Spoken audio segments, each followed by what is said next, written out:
Hey guys, it's Shannon. So if you follow me on Instagram, you actually got to take part in choosing this project. So I gave you guys the option of this wood shelf and this rustic bucket. And majority of you chose the shelf, so that is the project I'll be doing today. If you aren't already following me on Instagram, you can go over and find me at TheDailyDIYer, where you'll get to take part in some of these decision making and also see some behind the scenes and sneak peeks of projects that don't necessarily get put here on YouTube. So let's get started with today's project. So let me show you the supplies I'll be using for this project. I basically just pulled all this wood out of my scrap bin, but you can also purchase the wood very inexpensively. These are 1x4s here, and this is a 1x6. And then I also have oil rub bronze spray paint. This is called hardware cloth. I picked this up from the farm store. It's kind of like chicken wire, but it has squares, square holes in it versus the octagon shapes with the chicken wire.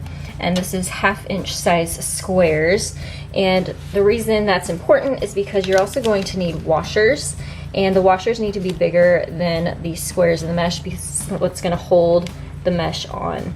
So my washers are 3/16 inch size, and then I also have some wood screws that are 3/4 inch length. I started by cutting my 1x4s down, and I use my miter saw for this, but if you do not have a miter saw, you can also use a miter box and a handsaw as well.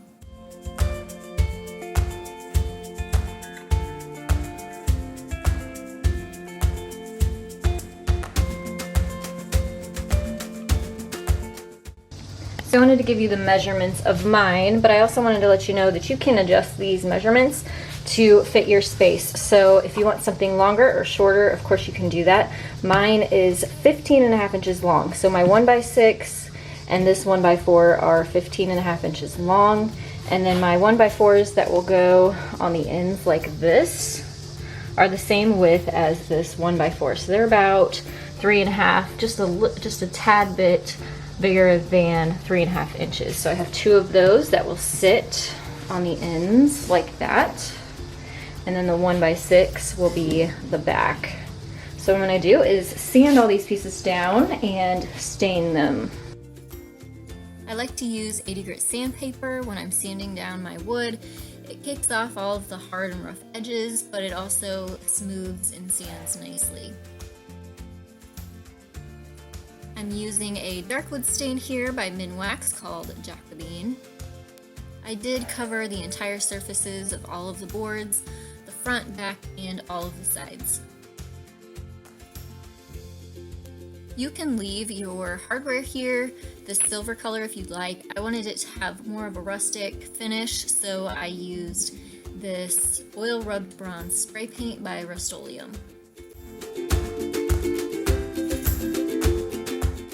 One coat seemed to do the trick.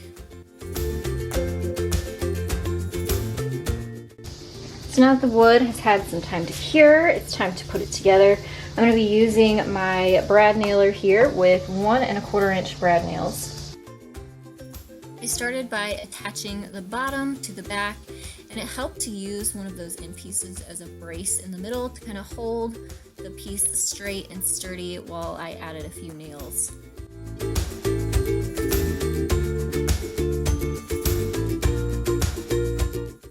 Once the back was attached to the bottom, it was time to add those side corner pieces. I used some wood glue for this, as well as the brad nails.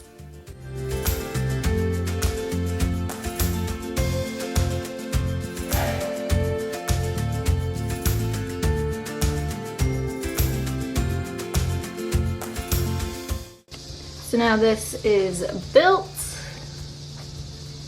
and I'm going to cut down this mesh to go in front.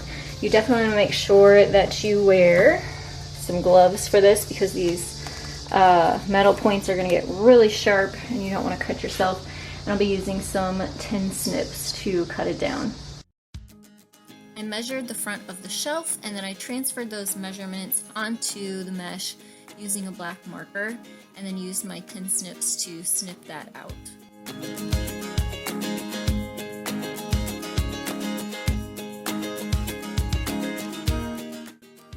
As you can see, it leaves sort of a rough edge, so I went back with the tin snips and cleaned that all up to give me a nice, smooth, straight edge.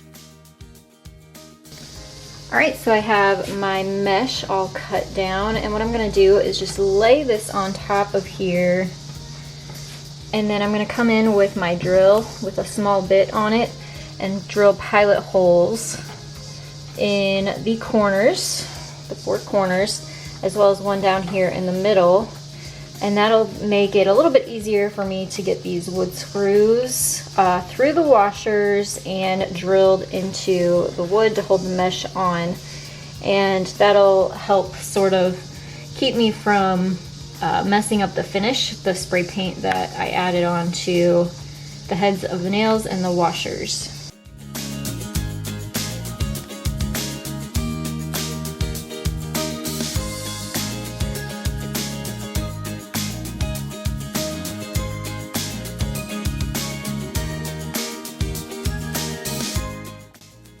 The pilot holes made it really easy to attach these screws, and it very easily held that mesh on. Just hold it in place and then screw through those washers into the wood.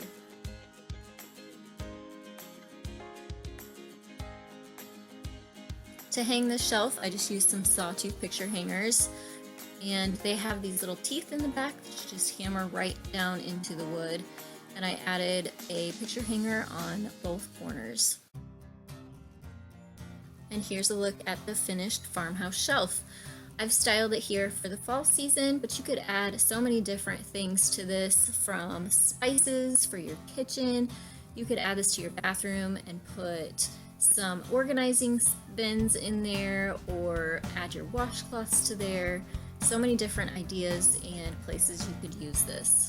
I hope that this tutorial inspired you. If it did, give it a thumbs up. You can also share this with your friends and family and inspire them as well. Hit the subscribe button. I do DIY tutorials every single Monday, Wednesday, and Friday, and I want to thank you all so much for watching. See you next time. Bye guys.